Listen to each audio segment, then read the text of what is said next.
So here we are at 19. 19. It's Kayak Kevin podcast number 19, and it's June 6, 2014. Yep. That's right. That is correct. And we are in Farmville, Virginia at the Appomattox River Company Demo Day, which is tomorrow. And we've got Brain Vincent from Appomattox River Company. Farm Vegas. Vegas, that's right. We got Richie Bekolay from hookline-sinker.net. You got it. Okay. Look at that. I have none of this written down. And Lee from Ocean View. I'm here from Ocean View, but I did vacation in Farmville when I was a kid. Yep. Because my aunt and uncle lived up here, so I would come up here for a week at a time in the summer, sometimes longer than that. At this point, I don't understand how my parents felt that was a vacation. Now, but here we are. Yeah, so we're rolling in here and he goes, I remember that grocery store. I remember this. Yeah. I was like, I mean, the grocery store has changed names, but I remember the exact shopping center. You know what I mean? We're leaving the beach and we're going to cow country. Yeah. We'll just go away from the beach for a week in the summer because we do that every other day. Anyway. Yeah. No, Shit. we'll stay here. That's cool. This week is fine. That's pretty out here. And the demo day tomorrow Yeah, is really spectacular. This is Lee's first time doing it. Bekolay's second time doing it. I've been doing it for a couple of years now with Ocean Kayak, and we're here with Ocean Kayak, Johnson Outdoors, and Brian here. I would describe you as promotions for. I mean, that would be probably undershooting what your job is. I'm not exactly. Well, what yeah, you do. it's a big portion of it for sure. I do a lot. You do whatever you see on Facebook is you, right? You post up all this stuff. Predominantly 99% of the time, Facebook, Twitter, even have a Pinterest, Instagram, all that stuff. I do 99% of that stuff. I also do a lot of the print advertising, like all the print ads, stuff like that, all the digital ads, and then I do a lot of the not as sexy back angle technical aspects of sort of internet tinkering. Yeah. Yeah, that's sort of, all the SEO stuff. We're not in the search engine room, so optimization. volume, Yeah, is the that's volume good if anybody's watching live? Seems like it is. Okay. Yeah, maybe I'll bring it up a little bit more. Just so you're right. Good point. Yeah. So all that stuff on the social media and all that, and like the blog and all that is the fun stuff, and then the back angle stuff of trying to make sure your store shows up high in search results and things like that. I do a lot of that too. I get a lot of that from people trying to do that for me on websites. I don't know if you started getting on yours, but I get that all the damn time, and I don't even mess with it because they want Most of the charge time. for it most of the time. Yeah, and for where I'm at, you look up the name Kayak Kevin, somebody pops it up and it comes up everything. So Absolutely. But when they go kayak fishing, I'm like way lower in there. So I mean that's what they're shooting for. So that's gotta be tough because you gotta really kind of push.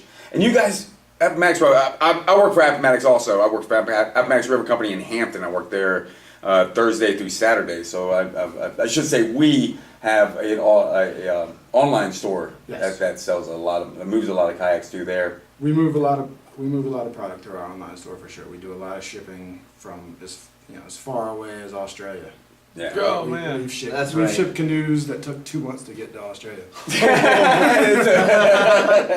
New models already come out. It's just that thing. They loaded them on the coal pier at Norfolk where I work. But it's awesome because then we'll get videos from this guy who does all this like badass whitewater canoeing in these canoes that we sell. Wow. That is cool. That's super cool, Yeah. So that's the benefit of that for sure. Yeah. But there's if you're down in the south side and you only know Appomattox from the stores, either the Kiln Creek store or the store in Hampton, you would think it's just a small store, but Lee hasn't seen it yet. But we're gonna go take him to the warehouse up here. It's a beast. Fucking warehouse, man. It's a full size. It's not. Yeah. It's stacked wall to wall, deep into the whole whole deep place. It's dark and that dust will walk through. And it's like Indiana Jones walking through there. For a kayak. cool background information on that, for anybody who doesn't know, I married into the whole situation. Mm-hmm. My wife is the daughter Score. of my wife is the daughter of the owner of Appomattox River Company, Bob Taylor. Started it in 1977 out of the basement of his house. Yeah. Wow. Kevin's first response when he said he was going to be up here at the demo day today, the first person that responded said they bought their canoe from this store 20 years ago. Yeah. And that was the very first response. Yeah. Yeah, and that's super cool. And so you think about that, and then the warehouses where all the boats are stored now was originally my father-in-law's father ran a like construction sort of lumber yard out of there. Oh, okay. And so that's why we had these long warehouses. Yeah. And eventually, when he started the kayak and canoe thing, it was kind of this slow, gradual thing where it eventually took over both those warehouses. Huh. And so now, yeah, you literally walk through this labyrinth maze of boats, and it's kind of, it can be overwhelming Yeah, it the is. first time. It's pretty cool. Holy cow. Because for me, How could there be that many? You know what I mean? There's that many people, really? Well, that's the thing is for like we live in Southside and we had the one store, and when I came up here for the first time I was like I couldn't believe it was that big. It was that much was happening up here, and this is the center of the spot is right here in Farmville. It's good because we're an hour east of Lynchburg, an hour south of Charlottesville, and an hour west of Richmond.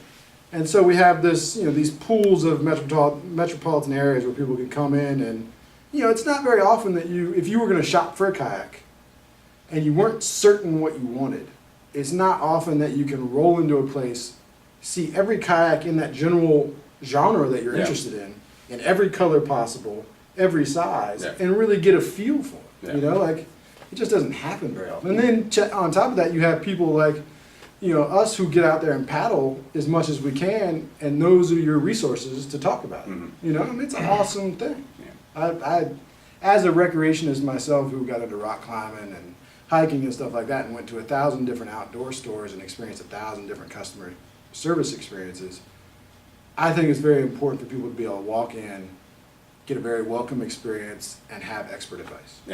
That's it, because that's even I've just been started to work at the store, and I've worked retail before. I worked at a tackle shop, so I understood. But that was a little bit different deal. That was more of a bait and moving, real quick. But at the store, I get to really kind of get to know the person. It was more when I was trying to help a guy with a reel. It was individual one-on-one. So it's cool to be able to kind of narrow them down, help them narrow them down of what find out what they want to do, where they want to go, and then sometimes it's way off. It's like, I want to do this, but I want to also do this. Well, you didn't do this, but I don't want that. I want to be in this. Well, that's gonna be hard, So that's pretty. That's what I enjoy about it. Yeah. You get to learn people's stories, and that's one of the first things people talk. I went to a seminar, and this guy got up on stage and talked about how hard it was to sell kayaks, and I remember thinking, it's not that difficult. It's a lot like fitting a backpack or boots. Somebody comes into the store and you say, what bodies of water do you want to paddle? What do you want to do on those bodies of water? And you start narrowing it down based on what they want to do, and you get to learn their story, how they got into it, what they're going after. And it's kind of a cool experience. One of our friends, Matt Anderson, not one of our close friends, but I know him, and I've paddled with him before. I didn't realize he started off in canoeing, and he was going out to the first time in a fucking canoe. Really? We're doing what? Doing fucking what? He was going out the first time in a canoe. That was what he was doing. I heard all these stories of people be out fishing, and all of a sudden this guy come creeping up on him in a canoe, and it's Matt Anderson. Yeah. It's like, God. You're try now, but Far cry from a flipping canoe. yeah. Well, that's the thing God. that's just been hanging out with him a little bit. You come to the store and we're talking about paddles or something, and we're basically store business, and I realized something more about him that I didn't even know. And then, and Vic was telling me, I was like, Vic knows him more, and really kind of told me about him. So yeah. And it is getting to know the person's story and where they're coming from and where their paddle experience, and help them narrow it down. Yeah. But I still laugh about one of my first times coming into Ocean's East, and I was it was after that Florida trip, and I had gotten my first taste of reds, and I was like, oh my God, I gotta get on this action here in Virginia. And I went to Ocean's East and started asking you about rods and reels and stuff. And you were like, this is basically what I use, kind of like this setup, and I had told you what I was interested in, and I just remember I kept going, are you sure this is stiff enough? Are you sure? And I realized about 5 minutes later, I was like, I'm questioning him, he doesn't know what he's saying. I'm like, it didn't happen. Sure? Well, I tell you what, the story I'm about ready to tell, but my experience this week, my fishing story is me getting my ass kicked. So, even though I'm a master angler and I've got I'm still learning, I'm still getting my ass kicked out there. I got basically school. And put a P in there. That's, spooled was the word for it. So I'm gonna go ahead and tell the story now, just because it's we'll get back to we got the demo to talk about and everything. So so I'm cobia fishing now. This is the time of year, and I've hated cobia fishing for as long. We've been doing it for a long. We tried it for a long time. And we went heavy and hard for a while. Long time. And then haven't been heavy and hard for a while. You know, the full-on chum bait and all that stuff, and that's what. I mean, literally, we've carried 20 pounds of menhaden a piece with us fresh. We bought from Chris's at least twice a day. Yeah. We did it twice one day. Yeah. So I started to hate that. It's summertime. It's not like in the wintertime when you're wearing waders and the stuff's not really contacting you. Right. This shit They're is all over. in you. Dude, Yeah. and still, you know, what are you going to do with 20 pounds of something? You can't keep it cold or cool. No, it's rotting. It's No. summer. It's rotting during it. So I really just got really over that, and we weren't catching. We wouldn't have the great. Anytime success. I have any, literally, even to this day, chumming works for me. Yeah. But all I caught was small ones. Yeah. I don't. It may work for you, and you may catch big ones. I'm not telling people not to do it. It worked for me. I caught fish close to almost every time I went. Yeah. But smalls. oh my goodness! Yeah. I mean, I caught them from like cobias almost as small as this beer bottle. I like literally. I mean, I caught one that was 17 inches one day. I caught one at the Sandbridge Buoy last year that was 19 and a half inches. I Catching mean, but I mean that was Catching those on 10-aught hooks. yeah. But I mean, yeah, dude. Chumming only has ever caught me small ones. It worked. Rick caught a big one one day. Yeah. Yeah. So anyway, back to your story. But that was. But I've always hated that. So I've got out of cobia fishing. I just don't want to do it. And the sight casting thing is becoming better. You know, the guys are seeing them more. Maybe I don't know if it's just maybe getting better action. But I'm a good sight caster. So that's what I like to do. I'll go and look for one fish all day rather than make 1,000 blind casts at 100 fish. I'd rather go see it, and that's where I like to do it. So also, I don't want to ever chum again. I don't want to I don't have to take menhaden ever again. So this time I was like, okay, I'm gonna do it my way. I'm gonna go out with nothing. I'm gonna go out and catch my bait, not bring any chum, and go around and sight for them. Sight only. They have to be on top for me to see them. So this is off of Hampton. It's a well-known area. This is the cobia hotspot.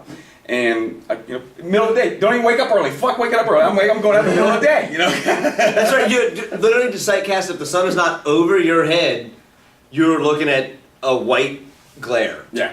And unless you can read ripples, like I can't. Well, I can read and ripples, also, but I mean, if it's dead calm, the damn things put their heads out of the it's water dead calm a is lot. different. But I mean, it's basically what you're looking for is a ray in the water, right? You know how a ray you see the ripples on top. they Except move in a it's straight line just like different. that. Yeah. So I catch my bait and I'm using the Ultra. So I have the center hatch and I have a pump. And I pump water in, and I put the croaker in there, and when it starts to look bad, I pump the water out and pump water back in again. It's an awesome little live well. He's supposed to have it in the back, but I like it right here in the middle. So I have a... He's aquarium style. Yeah, it's totally aquarium style. Swimming around. He's sight fishing all day, but even if he's only watching his croakers.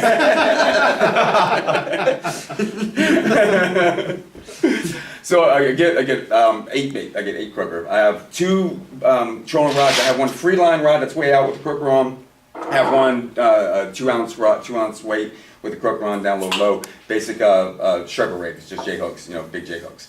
And I'm trolling along, and I haven't even baited up my sight casting rod, which is my musky rod and a low profile Daiwa Luna, the small one, the 100s, not Luna, Lexa. And now this rod, I've caught plenty of fish with this. This is not a rod that's not been weathered and not been. I've caught 50. One of my best fights was a 51 incher at the bridge, and that thing pulled me like it was A red. Yeah, Not red. a Red. I have not caught a cobia. I've not. Oh, first let me go back. The only cobia I've ever caught was small ones too.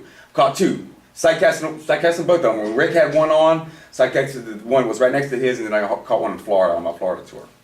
Okay, so I've got my baits and paddling around. And the sun kind of gets up good, and I see the ripples, right? I go, okay, ray? And I look, I go, no, the fins are on line. Okay, it's not a ray. I know exactly what this is. And he's about, from here to the wall, which is about 10 yards, right? So he's going away from me, so I just keep paddling like this. I'm just stalking him, still 10 yards off of him, waiting for him to turn, and he finally turns. Okay, now I'm good. Now I'll take the bait rod down. I'm not even baited up yet. And I still got 2 other lines out. And I put the croaker on, and he turns back around. I go, okay, wait. And he comes back around again. Now he's facing away from me. I'm going this way. I lob a cast, like basically right in front of him. The croaker goes down, and all of a sudden the fish disappears. And I've already come tight, and I just kind of reel, and it goes, and And I go, fuck, okay, good. So I'm starting to pick up speed, right? And the thing was, I thought he was gonna jump. So he goes, whoop, whoop, whoop, and the line goes up to the top.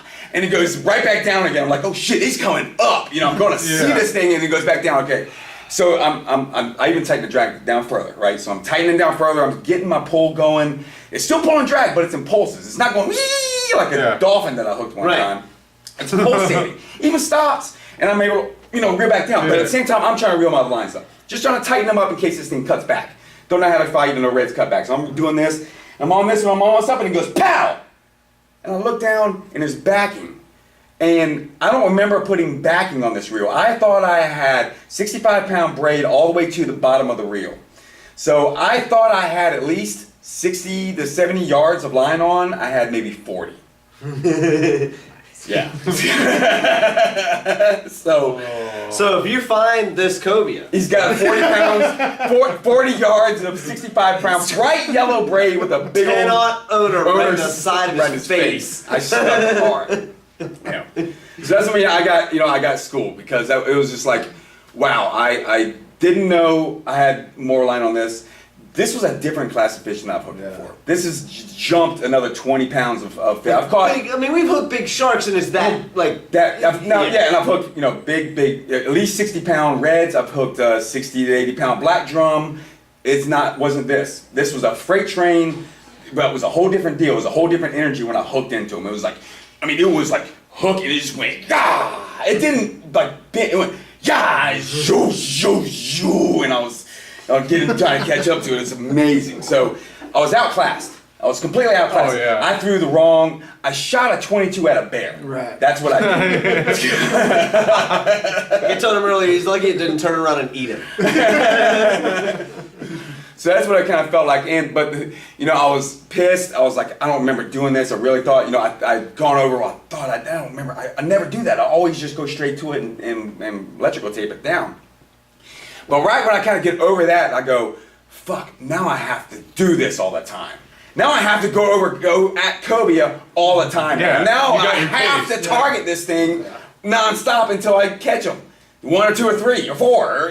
Now I have to do it, because I felt like I had done what I wanted to do. Yeah. I wanted to catch my bait, no fucking chumming and buy a lick of bait, or go over to $0. $0. It didn't even cost me far, because it wasn't even far from my house. It's across the HRBT, but it's not far from our house. We live right middle of the morning. There's no traffic, so just going fishing. Sun's bright. Everybody thinks HRBT is far, but we live in Ocean View, so the HRBT is not far. It's close. Yeah, it's real close. No toll, no parking. Yeah, so just roll right over and come out and pull my boat down the beach and all right, time to go fishing. Just one of those deals. And I felt like I was succeeded in doing my things. I saw one, exactly how I did it. I made the perfect cast, put it right perfect. It's a big croaker, not huge, but it was a decent sized croaker, and splashed it and didn't spook anything. Waited, stocked them. Didn't even make a, my heart's going, my heart's going crazy. I'm going, just breathing, because I know this situation. I've been in these situations where I'm scared to death. I've been out there before. I've seen a giant one, probably an 80-pounder up there 3-4 years ago when we went out there and we were chumming. And I stood up and saw this thing, and my legs went. It came up and just started coming next to him, but it was near both of us. This thing was gigantic. Huge. And I just couldn't get a beat because it would come up and come. It was following Menhaden. But I remember standing up and being scared that it was so big that I didn't know even what to throw at it. So now I'm going out there with nothing but my big stuff. Big reels. I even went home. As soon as I got home, I hooked my line up and ran my line up to make sure it was all good, make sure I had over 150 yards on there, and just make sure everything was right. Because it's not even like it's deep. This fish is just fast. He's strong and he's fast and he's gonna go far. And next time you're gonna hook a 30-pounder and you're gonna feel like, man, you know what I mean? And it's small. But it is what it is, because the one time, the next time, and we know our friends have caught. Yeah, and I noticed it's big one because I know how it felt. Right. I know what a fish feels like. It's not. But I didn't see it. I never stood up. 30 pounds of head shake feels a lot different than 50 or this more thing didn't pounds head of head shake. They didn't do a head shake. It was sprints. Tail. Shooting. It was nothing. Fork tail. It didn't stop and do this. It stopped and went, damn, it kept going. You're still there? All right. Still there. All right, here we go. But yeah. I mean, I know. I mean, I've hooked my fair share of them, but not on the like I said, I've never had drag pullers on the kayak. Yeah, I mean, I've hooked my fair share of drag I pullers was out of the boat. getting my pace going, and I was getting behind them, and it was still like just pulsing drag out at full drag, and that's a 12-pound. And it's one of those things like when you hook a fish like that, if you hadn't had that failure, that fish was yours. I mean, you know how to catch fish. I mean, that thing was hooked in the face, and it was hooked solid. That's why I was confident enough to reel my lines up. Yeah. I thought, okay, I know this situation. He's going straight line. I have enough time to just do this, and I already had one line up. I mean, I had him on for 30 seconds. You know, I already had this line up, switch it over. Pow. What the fuck just happened? I had a 65-pound braid. Wow! And Lee, I posted up to you guys. And then you called me. On Facebook, I called him like a minute later. And I'm like, dude, are you alright? my teeth. He was actually better. Like, he was better right then than he was like 5 minutes later. When he was like... Stewing. Just right. Well, because I was getting back in shape. I was getting back because I had this happen to me before. Yeah. When our first raid at the Chesapeake Bay Bridge Tunnel, when it ripped my rod off, it was disaster, and I had to come back and get that fish that day. And you saw another fish. Yeah, and I got that fish that day. You know, I got a fish that day. I was like, you saw another fish. You saw another fish that day.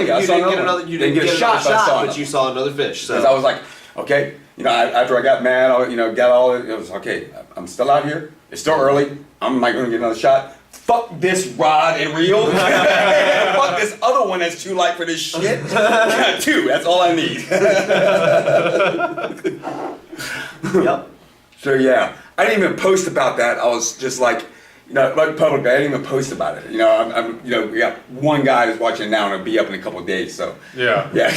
But I was so just disturbed by it. Not disturbed, but I was just disappointed in myself for not knowing what I had going on and what I just didn't think I had it. So this is different. This is different sight fishing than we do for the reds too. Yeah. Mm-hmm. You're looking for one fish. or two.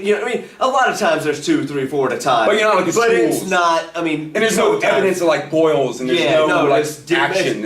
You're going to have to see a cobia. Yeah. Like a slight nuance in the water. Yeah, I just saw what looked like a ray. And I didn't have to stand up. I feel kind of cool that I'm in this level now. I can see fish sitting down. I don't even have to stand up anymore. Yeah. I can see fish at a distance sitting down, and I could see it. And I was like, I didn't even have to stand up and make an identification. I didn't even stand up to see how big it was. I didn't want to. I was like, I know what that is. Yeah. I know exactly what that is. It turned out to be a sea monster. I mean, I've seen them. I've seen sea monsters. I've never. Well, I did hook one sea monster, but I don't even know. I don't even know how big that fish was. I didn't see a fish, and then I flipped my eel at the buoy, and something came out from underneath there and grabbed it about as wide as this table. I don't know. I mean, and then it was just. I mean, immediately around the chain, it broke off like instantly. You know what I mean? But I mean. But we watched an 80-pounder swim behind the boat on Rick's boat one day. That's the most ridiculous story. I still think about that all the time. Check this retarded shit out. We're out. Stupid. We're off Sandbridge. We've been trolling around all day. We caught a small one at the buoy in the morning. We've been trolling live baits all day. We got a chum bag.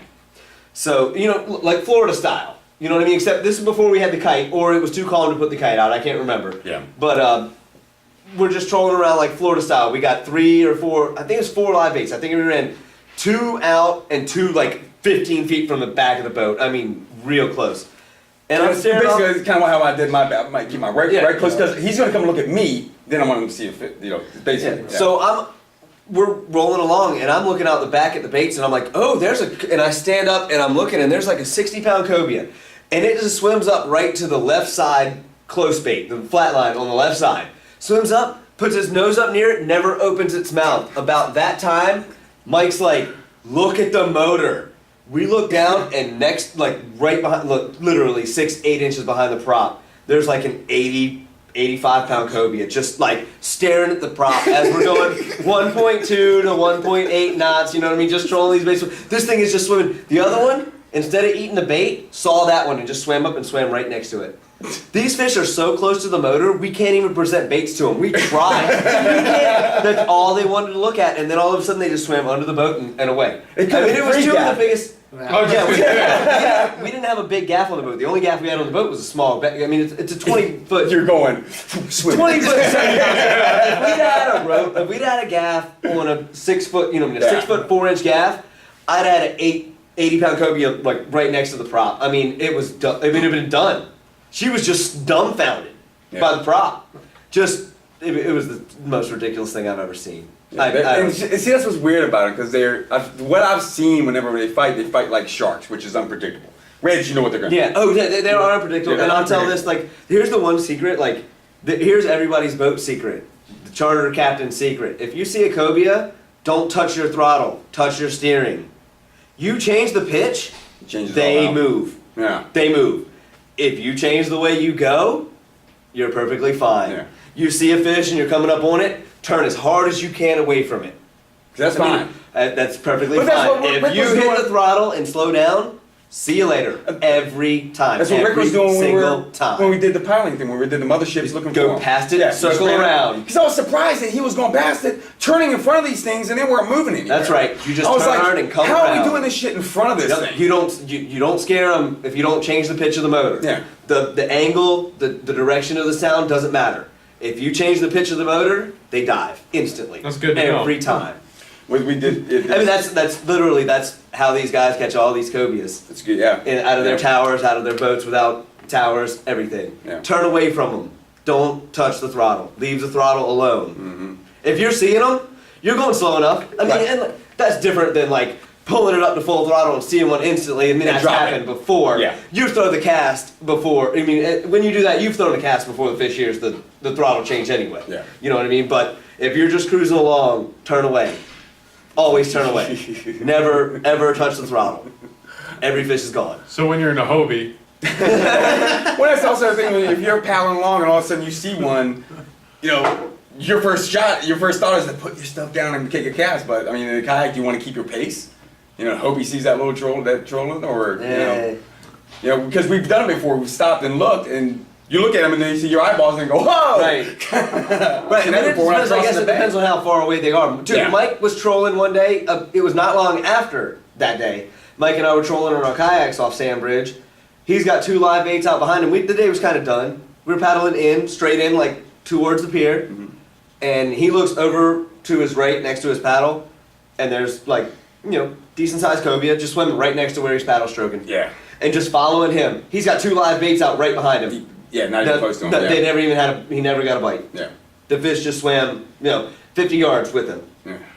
Yeah, it's gotta be crazy. I would see. Yeah. That would I never saw one. The only one I ever saw is the one I hooked that shook the king rig while I was dealing with the shark on the other rod. Yeah, I remember you said that. That one. And that's the only big cobia I've ever hooked out of the kayak. Yeah. Yeah. And I don't know how they spit. That's how I know. Like, it was almost 100% sure when I saw it swirling on top when it was a cobia, and then when it spit that king rig, I was like, well, I've never had a shark do that. Yeah. Ever. Yeah. Never had hooks come out of a shark. So. Yeah. Skin's too soft around the face. I mean, right. It's too soft to go in, but it's like reverse coming out. Yeah. It won't pull out. Yeah. Like hooking through a leather belt. You know what I mean? You push it through, but that barb ain't coming back. Yeah. Yep. Did you do any fishing this week? I went before work, Freshwater? saltwater, couple small strappers, nothing much, couple hours. And yeah, the reds that we're posting up are from last month. There's your hint. There's your hint, by the way. We're getting like, yeah. Oh, we're going for red reds! Yeah.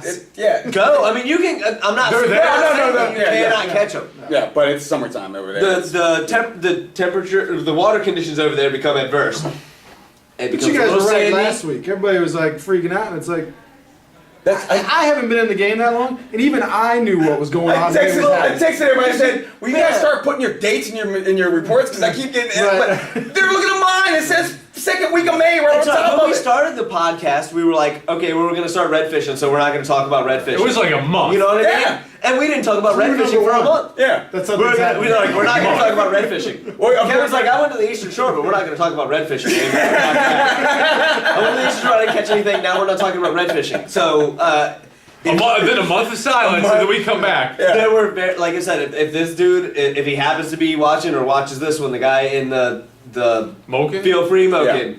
Let us know if you caught anything, man. Dude, we saw you all the time. All the time. We just want to know if you caught me. You were right on top of him several times. So hopefully not on. Oh. Well, on top of him several times. Several times. He just didn't get him. No, I mean, I bet he did. Oh, yeah. I bet he did. Yeah. But I mean, he was kind of paddling around, like, and if you watch this or whatever, he was paddling around kind of like he was bass fishing. I mean, he like casted it like every little point in the sand. It's so shallow. You take a look around, man. There's no sense in casting into if you're fishing for a fish that's 40-some inches and you cast into 2 feet of water and you don't see that fish there. They ain't there. He's not there. Shantae was the He's only one not I ever there. seen do that. She just happened to cast into a school, blind casting into a school. Really? We had been hunting them. Sun had gotten low, couldn't see anymore, but she was just blind casting. And I was, Well, how do you it'll blind cast in happen. school in the middle of It'll happen, nowhere? but every little point or Right. every little edge, it's just where the You're right, waves it's wash not the beach bad. out weird. Yeah. The- And it's not like a drop. Yeah, it's you like- can't cast into yeah. 2 feet of water and expect And a like 40 something inch that you red don't to be see hanging out. Yeah, I mean, if that's what you were up to, you were really close to fish. You should turn around. But I mean, I saw the guy fishing. He was out there all the time. He definitely did work. Yeah. I mean, he had to have caught something. Yeah. He had to have. Yeah. He was out there every time I was out there, and I went out a bunch, even though I didn't catch anything. Yep. Yep. You do any fishing? I've done a little bit like same as Richie, kind of like before and after work a little bit. You know, right now we've got like a fresh baby in the house, so we got a 2.5-year-old and then like a couple month old. Oh, wow. And a demo day this week. Not much going on. My windows of Things are going on at opportunity work here. right now. I get out when I can. I'm gonna go out Sunday, which I'm psyched on. And, Yeah. and my wife is very accommodating when it comes to like the kayak fishing side of things. Yeah. She understands how much I get out of it as far as like just an outdoor spiritual recreational pursuit. You know, alone. Just getting outside for me is huge. You know, to get that break. But on top of that, to go out and hunt some fish kind of seals the deal. So she's definitely accommodating when it comes to that. So I'll get out Sunday for a good fair bit and try and have some fun. Yeah. Do some Briary Creek action, probably. Yeah. I never fished Briary. I've been to Sandy. Yeah. Briar- Briary's, it's a cool. I caught a lot of pike in Sandy. Yeah. Briary to me it's been the savior for, like I moved to Farmville 2 years ago and, you know, coming from the New River Gorge where it's, you know, massive water and big white water and stuff like that, and we came here and I was like, what am I going to do? You know? Right. I'm used to You're used to rock that, climbing, yeah. I'm used to white water, like what am I going to do here? And I found Briary and it became that like saving grace. To go out there and all that submerged timber, it's such It's a crazy. cool environment. How far are we from New River? From the New River, probably like 4 hours. 5 hours. Jeez, that's way up there. As far as like the Different West direction. Virginia section. Yeah, yeah. But going out to Briar, it's a cool zone. It's definitely a unique environment. And it poses its own challenges. What's that? Rogowski. No. What's that? Read it. Greg Franklin Oh. can't hear Vince. I'd speak Speak loud. up. Yeah, well, it's the thing is you're amongst dudes who scream at each other all day. Yeah, that's what I was talking about earlier. Normal The- conversation, we just yell at each other. It's I'll try and speak up. yeah. Rob was real bad at it too when he first. Yeah, started. Rob He talks gets- quiet. Yeah, he gets quiet and then Billy probably talks. Does Billy talk quiet? Billy he amps it up. He raises he raises it up a little bit. He does a all good the time. podcast Yeah, he too. does. He does. Even though we only have one of them recorded, the first one we did with him, Yeah. was probably like one of our best, and Yeah. we just don't have it. Yeah, I am. Yeah, it recording. sucks. I'm not sure I see the red record. Yeah, it's working. Yeah, because we don't have very many. No, we got a couple. We got three there for a second. Yeah, there was very short. Oh yeah, I just we thought thought about we were gonna do it, but it's like Well, last time we got a little flack when we canceled it last minute too. You know. No, I don't mind. I don't care about that shit. That's what I said. When we did that one time when we canceled and people were like, oh, what are you? I was like, well, yeah, it's gonna be like that, man. It's gonna be where we're gonna go. Oh, the wind's I'm going fishing, or we just pop one up. I wanted to do one at least, but I wanted to kind of do one tonight with guys coming by, but I didn't know where everybody was. And then you had dinner with us, and I was like, you come by because you're gonna be. Rather have you on here anyway. Because you can explain what the and demo that day we need to get into details and great. The story you already talked about the beginnings of Appomattox and all that shit. That's awesome. That's exactly. And we need to talk about the demo day itself. Yeah. Billy's posing questions. What's he saying? Read them out. Okay, first one. If Jay doesn't catch a red, will he really punch somebody in the face? Yeah. Is he gonna do it out of a, Don't tell. Is he gonna do it out of a Tribe 9.5? One of his 2 new boats. Sorry about that. It's too fast, but one of his 2 new boats. Leave that story alone. We've We've got a boat waiting for you. Yeah. A boat waiting for you. Yep, that's right. What's the next question? Where would you rather fish, the Cove in January or the Rail and Rudy? Well, I mean, very close to the Rail and Rudy is where I caught that 12-pound trout, so I'll go there any day over the Cove in January. Also, well, you know what you're getting in both places, so never mind. Yeah. Do you ever freshwater fish? No. No. See, this would have been a perfect opportunity to come. I know, but Talk some, man. I know what you're talking about. I know he's been trying to get me to go because he's a freshwater guy. Yeah. So he's from freshwater. And Billy also wants to know if the sand fleas are in yet. Is he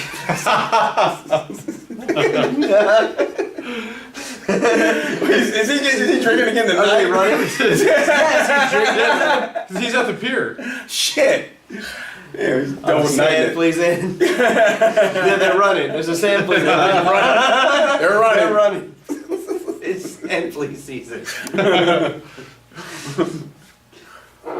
That's who's watching. You did. Yeah. Stop watching. We'll go down to no viewers. Just leave us alone.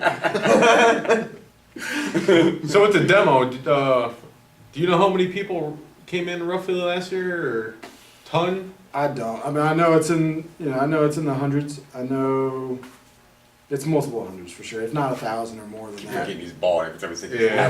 God damn. Sorry. Well, we should have.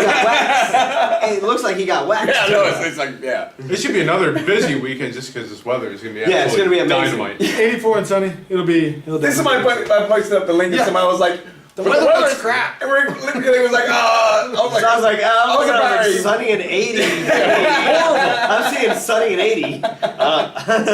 What region are you talking about? Maybe last year's forecast? Because I know we've. I don't know about Farmville. I know there's a Farmville, North Carolina, but that's really not even that far. Yeah, it can't be that far. There's a Facebook. We do business with those guys. So you guys have both done one, right? Yeah. Yeah, I've done it a couple This will be years. your Yeah, I've never This been. one. Yeah. I've seen Rob's video though, and it looks awesome. Yeah. I've got this great picture of Aaron Dryden from last year. Like, there's this crowd of people, and all his boats are laid out, and he's just like this. It's obvious that it's like the end of the day, and like you put a lot of people in kayaks, and it's awesome because we've been fielding phone calls all week. People who have either never kayaked before, this is their first kayak purchase, something like that. Is it okay if I come? Yes. Yeah, it's like It's absolutely okay if you come. Such an awesome experience to put that many people in boats. Once I told Lee, it's like you're going to be in the water, putting people in and out, helping people in and out of boats. So make sure they don't roll out. You just help them in and out, adjust their feet, adjust their Right. feet. I mean, and it goes. Switch them off. This is the type of event that everybody from the newest beginner Yeah. to the most upgrader. seasoned veteran Yep. For sure. can come to and try everything that they want to try. Because if I really like Ocean Kayaks, and that's obvious. But if you like this boat for this and that brand for that, or you want to try whatever it is, this is like That's the thing. Like in the shop, if you for the type of fishing we do, like open water, the big bay distance, we show them 3 different brands. We show them the Feel Free, the Mokins. We show them the Tarpons, the Wilderness Tarpons. And usually in the 14, the 12 to 14, and then the Trident Right. 13. Because if somebody comes in for a Hobie they announce that as soon as they walk in the door? What do usually? It's usually they I'm here to target pedal. them there. I'm here to pedal. And then they go, well, do you have the pedal drive ones? Yeah, Right. we have the. Right. I mean, and there's more than one company. Yeah. There's more Native. than Native has, yeah. there's and that has the reverse, you know, and then you go through but basically, yeah, you show them the 3 boats and go, here's, and then we show them, but here, you can paddle. And that's the thing, is I can show you the whole design, explain that this whole designs of all these 3 boats, but unless you get out here and And if you paddle. sit on the water, you don't understand, Yeah. especially if you don't know anything. Yeah. Yep. Well, that's the other thing. Is a lot of places will do like come in, you can demo a boat, but this is the one time where you can come and demo virtually any boat you want, and there are people there who paddle those boats every day. Yep. Yup. You know, and And you if can you answer find- your and- questions specifically about their personal experience in those boats, and that's huge. Yeah. And we were also talking at dinner about how, like, if you find something that you like, it's literally going to be like a drive-through when you get to the place. Right. Yeah. Go. It's right down the street. Yeah. You go down the street, up to the building. They're going to have, if you've got your boat ready and paid for, they're going to have, you pull Oh, yeah, up. they're sitting you're gonna outside get your waiting for sitting you. outside waiting. They're going to put your boat in the back of the truck, and it's Yeah. literally going to be set up like a drive-through. It's, so you're going to be able to get the color you want, the boat you want, and you're going to be able to try it first. And the other thing to keep like Thule, Yakima, was just Malone, gonna all say the that. rack guys will be at the shop. So if you need a rack, they'll be there to put it on for Right you. there, put the boat Then the on. boat Cool, gets yeah. brought out to you by one of us, loaded on your car, tied down for you. Basically, you can just It's a sit there and one-stop watch us shop. work. Yeah, yeah, and I mean, especially like pay attention to how they tie it down because they do it all the time. Yeah. This is, have it tied down. The first time you put it on your car, have it done by professionals, and then you'll know how to do it every time. And that's the biggest. That's funny. That's the biggest. I mean, I've seen them come off. Yeah, and then I've seen them come off. that's the Yeah, biggest. I've seen them on the that's side of the road, I've biggest seen them come off. question once people buy a kayak. It's like, how am I going to transport it? That's question number one. How am I going to get this to And my even- car? even- how am I going to get it on And my I'd say a car? lot of it is even that they choose the size of boat Yeah. because of the vehicle or have the strength to put it up or. Yep. Oh, yeah. But there's so many options of the pull-out bars and you can put on that, the roll bars So and many all that stuff. There's so many options. The other for all great that. thing is Yak Attack, Dan and Wayne. I think Luther's going to be on the island and bouncing back and forth, but Dan and Wayne will be at the shop for most of the day, helping people rig boats. Cool. Nice. That should be very cool. Yeah. So if you're So if they want a couple, a set of gear track installed Yeah. or whatnot. Luther's But going to they're be. not rigging it, Luther, they're we're not going helping. to see Luther. He's going to. they're helping, they're going to be helping rig it. Right. Yeah. It's, Yeah. it's important because you don't want to go rig it for it. You help you rig it. Well, we do rig. Okay. At Farmville store, if you come But to the for store tomorrow. for tomorrow, we do most rigging, Yeah. not intensive rigging, not like put a rudder on. Yeah, you can't. Things like ham- that ham take it- multiple hours. Yeah. We can't. We Can't can't ham a do guy that. up when it's gonna be that busy tomorrow. But yeah. But I mean, chances are, if you pick a kayak out tomorrow, you'll be able to pick up your boat Yeah. Yeah. at the store Yeah. right down the Pick street. your boat, your Yep. rack. if the you- color you want, the rack you need for your car. But it's just You're, it's the whole thing is- rigging for it because Yak Attack's going to be there. Yeah. Yep. Yeah. Hopefully, yeah, Luther will be on the island out there. He's going to be on the island Like, and being out back there and is- forth. I talked to him a little bit earlier.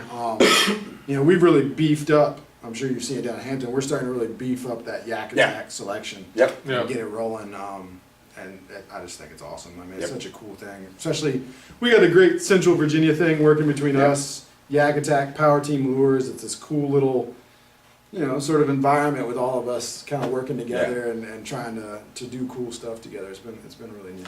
Well, And yeah. I just got notice from our rep, if you come into the demo day tomorrow and reference this podcast, you're gonna get a $75 rebate on all Tridents and Predators. Damn. Nice. Yeah. So there's an Too bad- incentive right there. Too bad it's him watching. Yeah. Because this won't be on YouTube for another couple of days. Yeah, right. But remember it for next year. Yes, exactly. This is basically gonna be kind of a promo for. But next year. maybe if you show your sales receipt and still reference it, then get back to them, you might acknowledge Well, it it. is a rebate, so Yeah, that's there you right. go. That's right. That's right. there is So leeway there. Yeah. There you go. Right. Yeah, I mean $75, that goes to some rigging. But I really like the trying all the boats out because that's what I even get the try. You know, when it kind of slows down, I get to kind of get in other boats. That's what I was saying tomorrow. I cannot You wait need to. Like for need example, to. I haven't paddled the big game 2 yet. I really want to try. Yeah, it. I want to sit in that. Yeah. Well, shit, not even our boats. I'm talking about other boats. I'm just saying, Yeah, even I our don't- boats. I don't really. I mean, I've tried to. I've been in. Jay's a boats, really and that's good what I'm friend of saying. mine. I've so I've been ridden in his boats. That's because you want to be able Right. to go. Yeah. This is what this feels like in the water. You know, I can look at it and kind of. I think this is what this. But like feels some people think like, you know, hey, Ocean Kayak, but that you've paddled everything under the sun. Well, not really. Yeah. It's not like we have the opportunity to paddle Yeah. 100 boats at any given time. Tomorrow This we get is to. tomorrow Yeah. we can. I had a neighbor in my condo complex, like last week. I was walking down to the beach and she stops me. She's like, "Hey, we just moved in. You're the guy with the kayaks, right?" And I'm like, "Yeah, yeah." She's like, "Well, me and my boyfriend are thinking about getting some kayaks to go out here in the bay and play around and this and that." And I was like, "Honestly, lady, I mean, I can tell you where to go. I have no idea about recreational kayaks whatsoever. Yeah. No clue. If you want to get something with a tank well and some rod holders, and you know what I mean? Tomorrow you're going to learn about our Yeah. shit because this Right. thing is you. Well, we I have mean, I've just- seen them and I know what to tell. I mean, I know the Yeah, names. This is his first Johnson Yeah. thing too. Yeah. So, because shit, I gotta learn about the Nickies all the time. I say, Yeah. Usually he comes to us and like, I get a question like, "Damn, Greg, can you give me a little spec of what's going on with this?" Because It's we tough. don't ride sit-insides. Yeah. And Right. Even at the shop, I mean, I'm learning a whole shit ton about some stuff that I've never learned about. And Like canoes. We're gonna be pushing a ton of Yeah. canoes Yeah. tomorrow. Yeah. Oh, yeah. And I don't know Canoes. jack damn it about. I've some never of- even been a canoe. they're been way in a lighter canoe. kayaks. But we're gonna have a lot of them pushed Remember out this. Remember this point. Royal X is no more. So if people want canoes, now's the time to go for it. Because the company that Makes the makes that Royal X plastic that canoes are made out of got bought out by a parent company who decided that the Royal X business wasn't good enough for them to continue. So it created this sort of freak out amongst canoeists because the material they're used to paddling is basically becoming obsolete. Ah. So I almost want to buy a canoe now and Yeah. mark that thing. there's a new material. There's a new Hold that material tool for that 5 years. that is supposed to be coming out from this guy in Canada, Esquif, Jacques. And it's supposed to be pretty good, and people might be using it, but nobody's really used it yet. So as it What's stands, the cost on the new stuff? we don't Is know. there- Like, all that Probably stuff get an hasn't- extra And there's some 30%. stuff hasn't Hold been on, man, it done. It's sounds all like like you can in make a the canoe float. out of like house siding. I mean, No, The James River is a unique environment for canoeists because there's so many rocks. It's the so only thing shallow I've ever and done is is it James River Outfitters that takes you in the bus to up the river and you sit in a tube, Yeah. go down the river. You know what I mean? There's the Yeah. cliff you can pull off and jump off of if you're not supposed to, whatever. And then like you go down there, it's like you go through like a little minor rapid and then you pull off to the left and you get back. You know that's where you started. Yeah, You know what I mean? Yeah. I think that That's the only thing I've ever done on the James. James that north. I mean, I did the shad fishing 2 years in a row now, and I went smallmouth fishing once last year. But that's all around Richmond. That's way south of exciting. Like We have the River Bassin tour, that thing that Drew Drew? Gregory Jackson does. That's coming through. We're a regional stop on June 28th, so in like 2 weeks. How far is that spreading out? He's got it He's got it all over the place, Yeah, man. he's got it all over the country. Okay, good. And so we're a regional stop, which means Drew will actually be there. He'll show up the day before the tournament and he'll pre-fish. And if you can beat his bag total, you get extra points towards like whatever your. So you're actually you're fishing trying to against beat- everybody and him Yeah. the day before. Yeah. And it's a If he catches series. nothing, he's getting ready to give away a whole bunch of shit. Damn, that's To kinda everybody cool. that Puts catches pressure something, on him. Well, to everybody that catches something, he's getting ready to give away some shit. And what's kind of nice about that, the system that he worked out, some sort of scoring system where it's live scoring, so people can take photos while they're on the water, Boom, it goes right in. upload them straight to the thing, and put their measurement in, and it's live feeding That's pretty cool. stats. Makes it throughout the entertainment- day. Yeah. entertainment. So you can check that. Yeah. Oh, shit, I gotta. This is the thing. This is the thing I don't understand about these like inshore redfish tournaments. Like if I put my redfish on the hog trough, and it's longer than the hog trough, how did I not win? That's a fact. How did I not win? Well, It sounds like I'm a winner. With the TKA tournament, I brought it up because every year I want to target the big reds, but every year it gets too blown out where I can't go target the big reds. But I'm always like, okay, if I target this, I'm going to get a 40-some inches from me over this tape, how, and basically I think what it's going to come down to is going to have to be, like, to me and you are out there fishing and we're in a tournament together, we basically have to fight each other. So Right. we're going to have to, okay, yeah, I see that's your 47, now you got to beat that, Right, and now I'm fishing next to you. Like, if I catch 148, dude, Yeah. and we And fight over this tape measure. No, well, I years ago, damn, now I got to fucking buy, I got to hook up 49. So yeah, it was going to be like that, but I just haven't had a chance to go They do call it. you back in the back. It just office, never like, happens. "Nah, I it was would, like and literally, 46." Yeah. I've been waiting to take off work Yeah. for this tournament for And I tried 8 years. last year, was so blow. I was just Yeah. pissed I mean, off the whole time. I was Yeah, for out like there. 8 years. What has it been? 8 or 9 Yeah. years we've been fishing together. It's been about 9 years we've been fishing together. So Yeah. for 8 years I've been waiting to take off and fish for big reds for this tournament. Yeah. And it hasn't been even a halfway decent condition yet. And last year, I just tried it just because I was like. I mean, maybe It wasn't one last year, year before that. maybe 1 year the weather was good and the drum weren't around. Yeah. But other than that, like, it's just it hasn't worked out like in 8 years for me to take off and where we can go try it. Big drum. I mean, remember that one big. There's two places we could catch them. Sand Then Bridge and Bridge. all we need, yeah, the bridge But and there, Sand Bridge. there was a big one. There was a 45 caught by a guy who was flounder fishing, or basically you're just bottom fishing at the ships. I don't have my phone.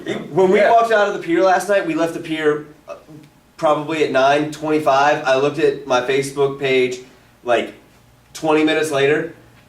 Gretchen, the bartender there, posted up. This guy Bernie hangs out at it all the time. It looked like about a 48-inch red off Ocean View pier last night. Yeah. Yep. Right after we left. Yep. No Stud. shit. I mean, a stud. Yeah. Yeah. Yep. Oh yeah, big, beautiful red. Yeah. Yeah. Yeah. Beautiful fish. They're all over. Yeah. I mean, literally, if something else doesn't kill your bait, the ODU reef right now would probably be knowing they caught one at the pier. They've been Cape. The ODU reef might be. Well, with that, it's kind of place to- north wind a little bit too. It's kind of pushed everything Yeah. on into the pocket of the south side. The Northampton area. So No, there's no saying we couldn't catch a drum where we fish at the bridge at any time. Yeah, but there's certain times of the year. There's certain you know. times of the year where it's a concentrated thing, like when the spot And there's pops just, out. there's getting to be more and more. It appears to be either there's getting to be more and more of them, or more fish from somewhere else are coming here. There's more and more big Because reds. there's more and more reds. I mean, Damn right. the whole time we were catching them on the eastern shore, normally, occasionally they might see some in the ocean front, Right. around the time we were catching them on the eastern shore.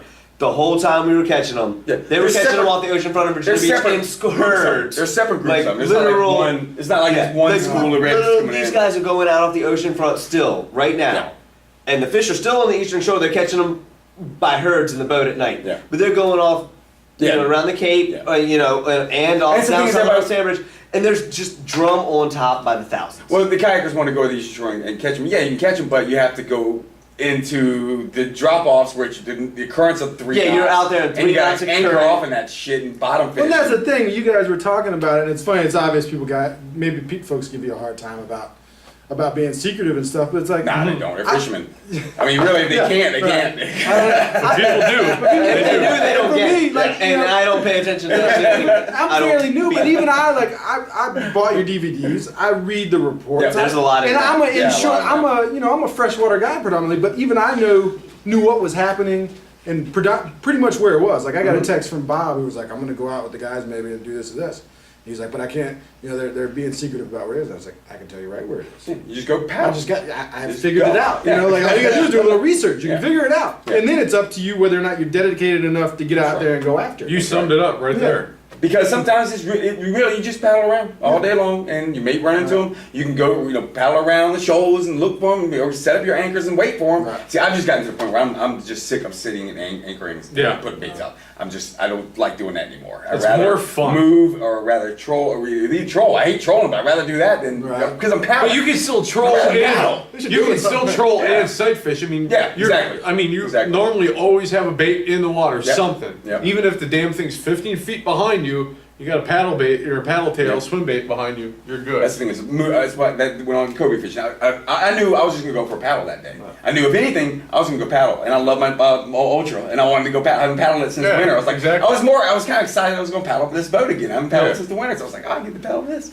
I put my tridents away just for now, and I'm gonna get this back in It's this. fun. When I went down to the Florida to the Navarro Beach and stuff, and we went out, and everybody stopped at like this one spot and started fishing, and I was just like paddling around, had my trolling rod out. I was like checking out the scene, and everybody's like, "Where are you going? What are you doing?" I'm like, "I'm just moving around. Yeah. I'll notice if you start catching fish, and I'll be back over there. For right now, I'm just kind of cruising around." That's the thing. You're in your own boat. Yeah, Yeah. I can do what I want.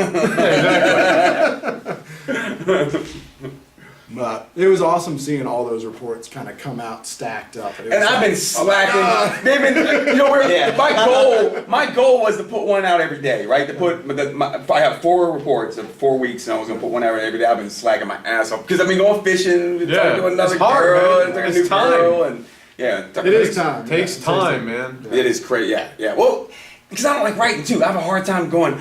Okay, I gotta sit here and do this, and it takes, and because it's summer and I want to go outside. Yeah, exactly. I tell you from my personal experience, and I had written Richie like months ago, Richie and Rob and all those guys about some of that stuff, and how much for me as somebody who is coming into the sport of kayak fishing, I've only been doing it for about a year now, and I've had a lot of great experiences in that year. But how helpful it is for me to read reports. And just kind of each report, I'll glean at least some piece of information that becomes useful. Yeah. You know what I mean? In almost every single one. Yeah. And that's the beauty of those things. Like people, there's great pictures and there's writing out there and stuff like that. But what it's all about is finding those little nuggets of information that you can use to help you out on the water. And it's in everybody's report. And you just gotta and I even do it like I strategically put I do hints because that's how I learned from hints, not direct shots, not direct go. You don't need it.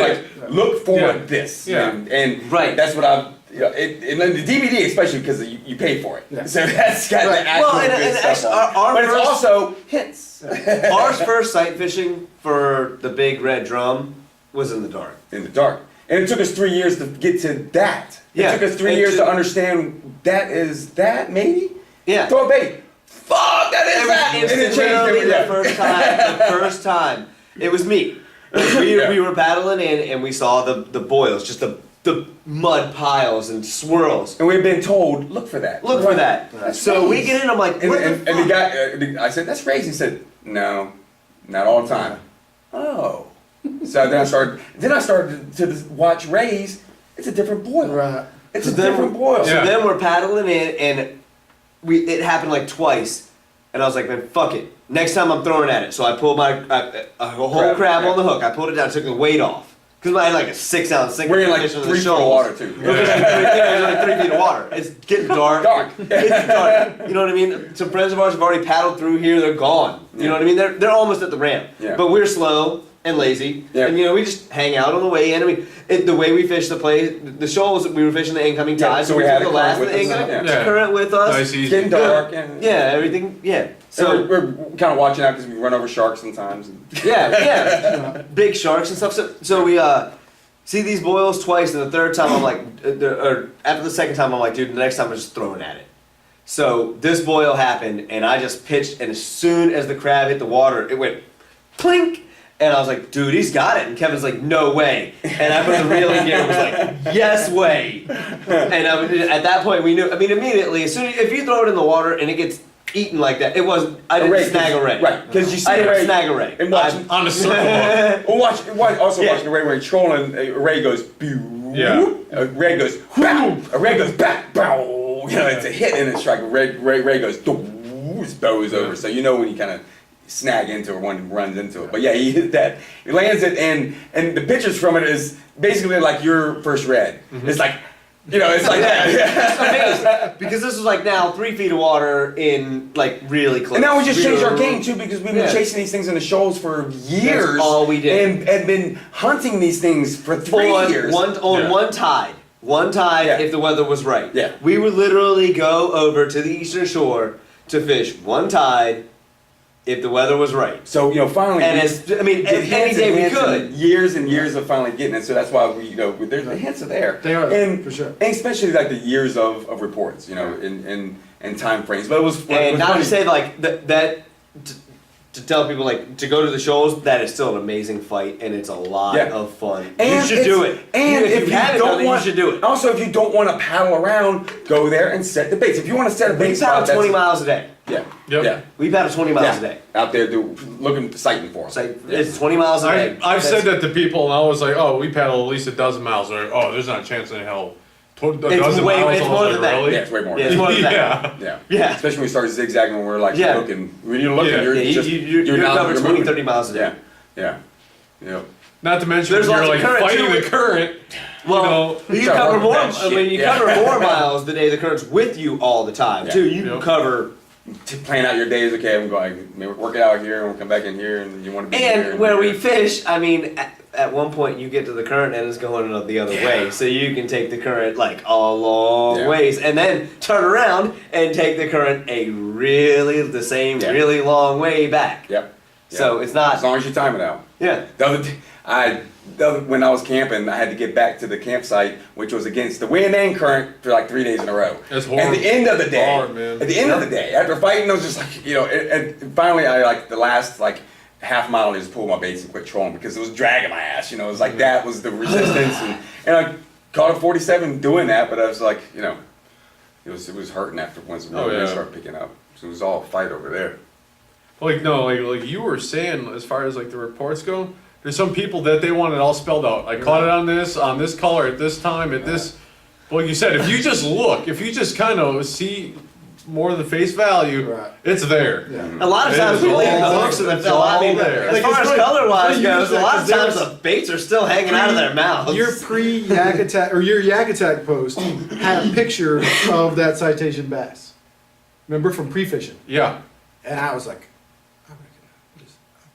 and I went out and paddled around. I was like, now I know where that was. And Yeah. I pitched into that same zone and hooked something. And the night before, I'd been cleaning my reels and stuff, and I hadn't set my drag back down. It was such a rookie ass mistake. But I pitched into that same zone where you were, and boom, got hit, and this thing took off, and I was like, and I couldn't catch it. I was like, what's going on? What's going on? What's going on? And I finally figured out by that point he popped me off on it.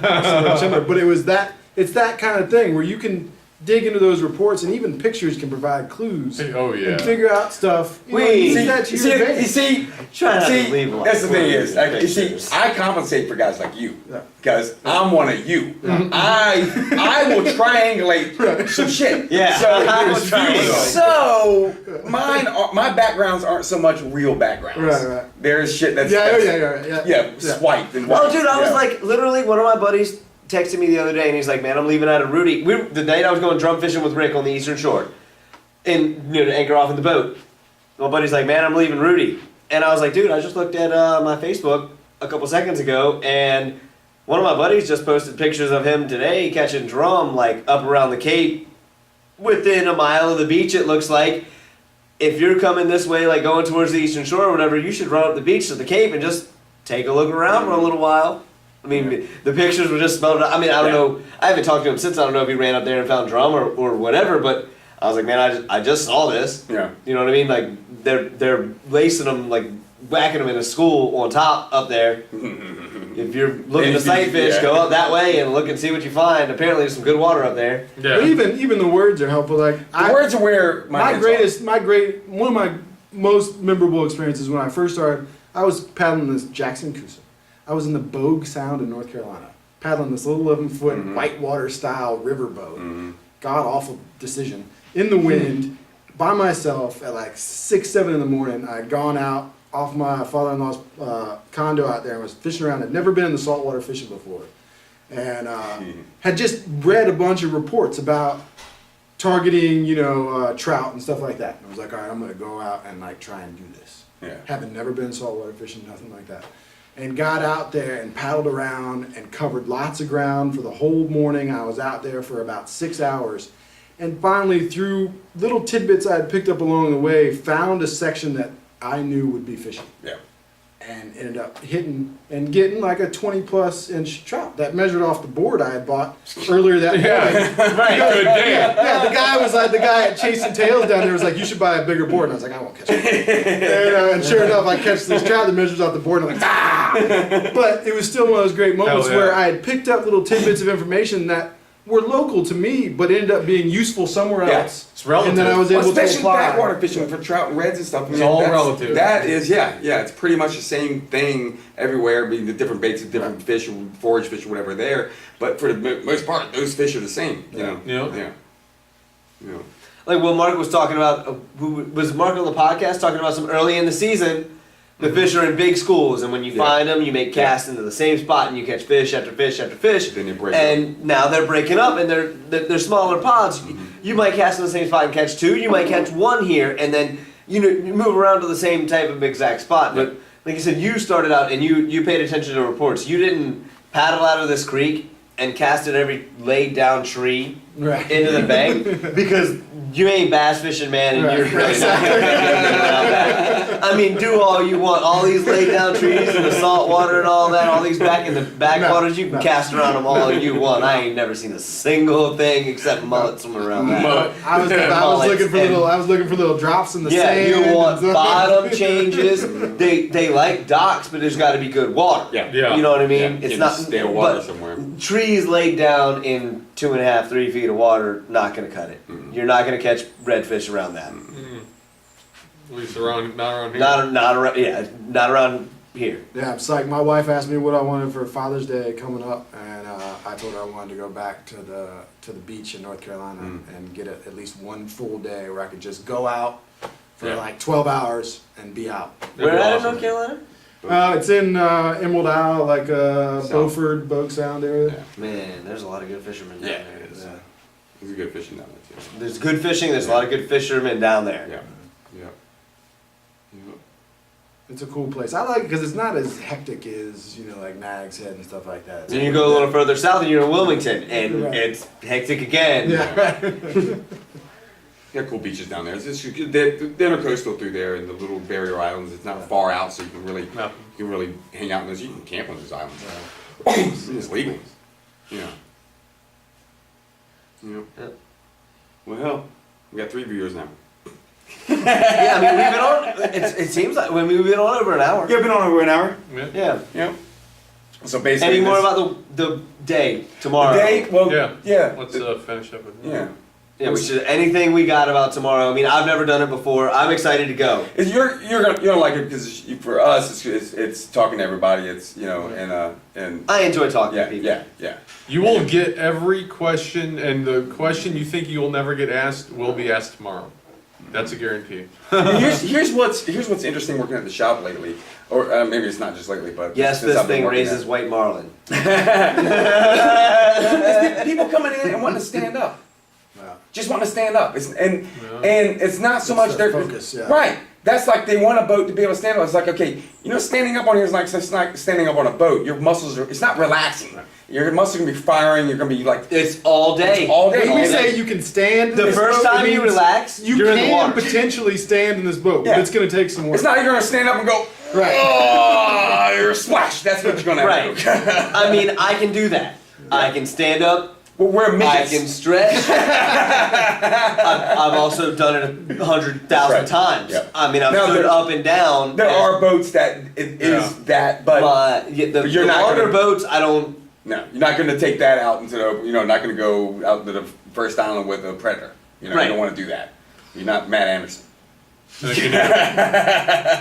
it's standing in a The Mad kayak though. Paddler. It is kind of crazy. Like boat fishermen will see you fishing, but it's like the minute you stand up in a kayak and start like sight fishing, their eyes are glued on you. Like, look at this crazy bastard. He's standing in that thing. How does he do that's that? changed because normally, like back in the day, 10 years ago, when they saw a kayaker, they don't think you can hear them. Oh yeah. We can hear you over your boat and just talking about. The other day, Quarter mile away, easy. what's on me? But look at them kayak, especially like on the eastern shore. Oh yeah, no, dude, when we were flounder fishing after we went paddling, me, you, and Damien. Yeah. We stopped and flounder fish. We went in. You guys went in right before. Remember that boat was right in front. I have everything on, right? I have a full summer guy on. The guy's basically right in front of me going, "That's Kayak Kevin." And I'm like looking right at him, just going, "I'm not even gonna say a fucking thing. I'm just gonna sit here. I'm fishing. I'm just fishing. I'm just trying to catch flounder." But he was saying, We were crazy for being in kayaks, man. Yeah. It was crazy, like the shit you would hear from people. While they're running. While they're running, they'd be running by you here, hear and them you yelling at each other, and we could hear exactly what they're saying, like just laughing at each other.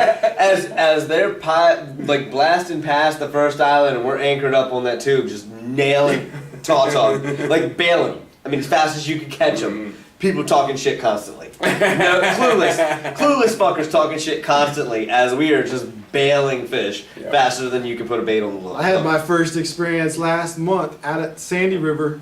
I'm casting into this specific zone. I pull out a bass. It's like 19 and a half. I'm like, sweet, that's good bass. Put that thing back in the water. I notice that the boat to my right saw me. And all of a sudden he starts coming. Here he comes. Yeah. Coming in hot. What's he doing? You got a whole school of them. He literally rolled right into where I was casting. Yeah. And I was like, really? That's what you're going to do? He's You're going right there. Yeah. And he's just kind of staring at me like, whatever. Yeah, I've gotten. Come on, man. I've gotten vocal back there right now. Lakes with deep water, they school up, man. Oh yeah, right now. If we want to talk about bass fishing, lakes with deep water, they get schooled up. You do get them in schools. Not like we were talking about, but Hundreds. it will be like, I mean, you get off of good points, good drop-offs. Yeah, yeah. And I literally, people hate Kerr Reservoir in the summertime because they let the water level drop and there are no fallen trees. There's the only thing like people literally see are bluffs, where the rock bluffs are. Mm. And you see people piled up on them. Yeah. There are so many long points in those lakes. If you get on a good spot on those points, you can either throw your Carolina rig rubber worms or throw your crankbaits. In the morning, even in 20 feet of water, on a Zara spook or a buzzbait, those bass will blast your baits because they're there. Yeah. And the bait fish were up top in the dark, so the bass are still up there. You know what I mean? So Yeah. you go to these long, elongated points on, and you can see them from far away. Like points on lakes, you can see them. Like the trees angle down towards the water. You go off of those and fish in the summertime instead of beating the banks like crazy fools. And that's why I like fishing. And that's why I like fishing up at Kerr, because like you would see it, like so many people would be fishing like the sand bank, the mud bank. And I'm fishing out here off these points catching fish, you know what I mean? And you can do it in your ponds, whatever, but There's the a bass spot- out there are schooled up. There's more than one on those points, and you just make different casts and they are out there feeding in the same area. And sometimes when you get them on crankbaits, I mean, you can make the same cast. There's a spot we go in Bowery it's basically a drop off, and it's a hump. And we'll all line up out there. There'll be like 3 or 4 of us fishing and doing the same thing, just drop shotting in deep water. Yep. And the boats can't get in because the timber gets a little thicker on there. So they kind of go around and beat the banks around you, and you're just nailing them right in the middle. Just like, hey! Yeah, there's a couple ponds back in the Norfolk and Suffolk area that have old roads that used to go across that are sunken in. Oh shit. Oh boy. Depending on the time of year and where the bait is, if you get on your depth finder right and find, little, in freshwater you're looking for like specks on your depth Yeah. finder for bait. Yeah. But you find these right looking little spots and you fish on either side of the road beds, dude. It's crazy. And people literally, I've been fishing on those lakes. When I bass fish, I'd be fishing on lakes. I get out there early. The bass tournaments start later than like I can get out there myself. They have to get organized. It's not a completely organized thing. It may be now. Before, they met at a restaurant, Right. at Hardee's or whatever. Drew it out of a hat and then went to the pond. Right. So anyway, by then I was already there. I'm already there fishing several times. I've had guys where I'm out here fishing already. Catching fish even on top water in 15, 20 feet of water, whatever, doing whatever. And they're fishing the bank in between me and there. Like, just going along. And the whole time I'm just laughing. Like, really? Like, you guys are out here, like, competing against each other and you're all clueless. Yeah. Because before the sun came up, before you guys got out here, I've literally, if I wanted to put them on my live well, I've got a tournament limit already. Yep. And I'm out here in 20-some feet of water, you're in 4. Yeah. Bass. That's what people love. They love to feed the banks. That's what they want. That's Yeah. I've said it before. You chase one fish, it drives you crazy. That's true. One fish drives you crazy. I used to shell cracker fish. And in the winter, I fished for walleyes and perch. I just remember I was doing seminars at Bass Pro, and I was in the back with all the bass guys were talking, and I was like, these guys are lunatics. Right. Like honestly, and also we sight fish we sight fish. Yeah. They're not that picky. They don't care that much about colors that often. There's a lot of times they don't care about a whole lot. Mm-hmm. You guys that are bass fishing are just like not fishing in the right spot or not making the right cast, or sometimes your lure's hitting them on the top of the head, or sometimes it's 2.5 feet too far away. There's a lot of shit that goes into it because sight fishing you learn a lot. Yeah. Sometimes there's nothing you can do right, and sometimes there's nothing you can do wrong. Right. Yeah, that's a fact. Yep. You know what I mean? Yep. Like, and fishing is one of those things, man. And we've done it, like watching them hit the baits. Yep. You sometimes you can't do anything right, and sometimes you can't do anything wrong. Yep. And that's the beauty about sight fishing too, because you see it all. Yep. You see the reaction. The other you day see in Rudy, I negative and literally positive. watched these puppies open their mouths and suck the bait in, and then I would just set the hook instantly. Yeah, Just watch the bait disappear. After that, Yeah, that was there you after that was after his big reds in the boats, and then he goes in and he texts The next me. day. And then the next day he texts me. He goes, "Starting to see why you like this sight cast." Because he's just starting to get it. I'm just not that. I don't know. My visual focus wasn't that great, but then like Now in you're Rudy starting the to next see it. day, dude, Yeah. it was crazy. Yeah. Every school I came across, I either made a bad cast or put it in the right spot and watch the fish swim up. Look at the bait and eat it and set the hook instantly, or look at the bait, decide that's not what they wanted, turn away and just swim away Yeah. without scaring them. Yeah. You know what I mean? Yeah. But there wasn't another fish in that school that was going to come look at that bait. Yeah, it was You had the same already fish. thrown it in there once. You threw it in the second time, and or near them the second time, and they just swam away. Yep. Like it's not spook style, but they would just all go a different way. Yeah. Like something's bothering us. Yeah. No, Something's yeah. bothering us. You I know would what I mean? say 90% of my redfish I caught last year were all sight casts, something like that, and on my side of the bridge, and too much fun. Yeah. Yeah, man. I had one giant one that I couldn't get to eat anything. I threw my normal bait in front of it. It didn't hit it. A guy at the boat ramp had given Jay and I some live croakers, and we wanted the live croakers, but he had like a bucket full of gudgeons as well. Oh, right. You know, with the croakers. Yeah. So I took it all. You know what I mean? I didn't want to be like, yeah, man, I'll take the croakers, but you can just dump those gudgeons in the water. You know what I mean? Whatever. Plus, you never know when you're going to use them. And I've put them to tip for flounder before, so. Yeah. And I was already keeping some bait, so I took them out there. That thing didn't eat. It was big, 32, 33. I mean, it was nice. Yeah. No, a pup. Oh, okay. Pup under the dock. Oh shit. Outside of a school, just single, Yeah. sitting. And I threw the normal lure in front of it. Nothing. I was like, all right. Shit, I got these gudgeons. I'll tip this bait with a gudgeon. I'll flip a live minnow in front of this thing. Perfect distance. Perfect everything. I flipped it up there and I let it sit like 1.5 foot in front of this pup. And I twitched it once and it didn't move. And I twitched it again and it didn't move. And I just twitched it all the way past, like out of its vision. This thing didn't move at all. I mean, I had a live bait just kicking. I mean, I was watching the gudgeon like above the jig, but just kicking, just nothing. And you're just waiting. It's Yeah, gonna I'm nail. like, dude, how long can you wait on something that's struggling in front of you? Nothing. He must have been caught like 20 minutes before or something. I don't know. Right. All right, we'll wrap it up. Hour 15 in. Yeah, That's a good time. Oh, you got your timer set? Yeah. Oh, okay. Yeah.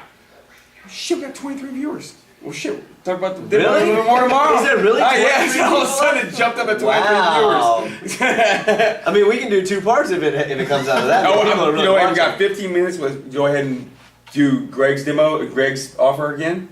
Oh yeah, Yeah, for Yeah. anybody watching that's gonna come out to the demo tomorrow. Hell, I don't need to look at this.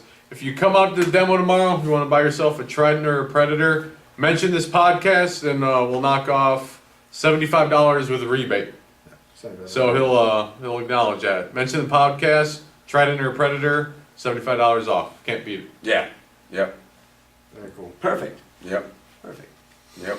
And yeah, the way you got it set up tomorrow with the drive-through and Yeah, we got the 2. it doesn't cost anything to come to demo. Nah. No, demo No is price? free. Come try them all out. There's a guy in Norfolk today. He was deployed all winter. He borrowed a kayak from me in the fall. Went fishing. I think he caught some croakers or something. He had a great time when he borrowed the kayak. And he's like, man, I'm looking to buy whatever. And I told him, man, the demo day is coming up, whatever. And I forgot to mention it to him. Today I sent him a message. And I was like, look, man, I forgot to tell you this demo day is tomorrow for everything. And he's like, dude, chances are I'll be there. Yeah. You know what I mean? Yeah. Like, I've been telling him about it. It's one of those things where, like, literally you can try them all. You can look at everything. And I tell people, like, even at my house, I'll let them try all the ocean kayaks I have. Yeah. And we're gonna do Jay, it. I was wanting to do one in the spring, Yeah, but we it got talked away about from us. But I want to do one in the summer and then in the fall. Well, we've been talking we'll about have all the them in boats do Hampton. single. Yeah, that's what we're gonna do. Well, because But yeah, the Oh, one, you're talking about doing the Confluence Hamptons and- Confluence did one. I went to we one need to do that too. Yeah. I went to one with Jay that Confluence Yeah. Wilderness did, and it's the only demo day I've ever been to, and it was only literally like 6 or 7 boats. It was Yeah, and that's what we like were gonna- 20 people yeah. showed up to look at different things. A few people paddled around. There was a lot of questions. The stand-up paddle boards will be there tomorrow too. Also, Oh, yeah. not just kayakers, canoes, And I know Big's got stand-up some paddlers, Big's Paddle got a brand sports. new. paddle. Paddle Yeah. sports. Big's Yeah, got a brand new. yeah, paddle Warner board. paddles out there, like paddle companies. Everybody's out there. Trailer companies, Malone trailers are out there. Yeah, we had dinner with that guy. Yep. Yeah. It's literally, it is like your one stop, like almost every industry professional in paddle sports that you can think of, every company will be there, all in one spot. And Luther's gonna have all of his last year we had stuff. people come bring their camp chairs, hang out, read books, get up, paddle some boats, we Yeah. had customers call us and ask if they could bring their boats to the demo so that they could paddle around with everybody. We're like, yeah, bring it. Yeah, come have come fun. on. I mean, it's Bring the 84 family, degrees the kids, and sunny. lawn chairs. Get outside. Yeah, and it's gonna be 84 degrees and sunny. Come hang out. Yeah. You know what I mean? Bring the kids. There'll be food there. We have like a local group that'll provide food so people can buy like hot dogs and stuff like that out there.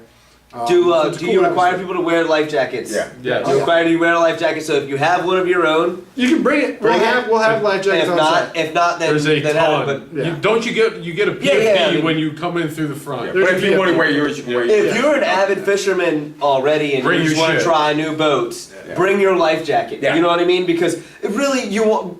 This Go is ahead. designed so that you're comfortable. Yeah. This is Yeah. a comfort providing event. Yeah. Like Last year we had I seen guys that came up, tried our boats at their own PFD and their own paddle, and they just walked around with all their gear, Yeah. minus the boat, because they knew what felt comfortable. Well, that's what I Yep, I would absolutely. take my paddle with it, at least my Yeah, paddle. you hell know? yeah. it doesn't matter what boat I'm in, I still want my paddle. Yeah, Yeah. that's right. Yeah. Exactly. That's how you're gonna tell where it feels because you're used to your engine.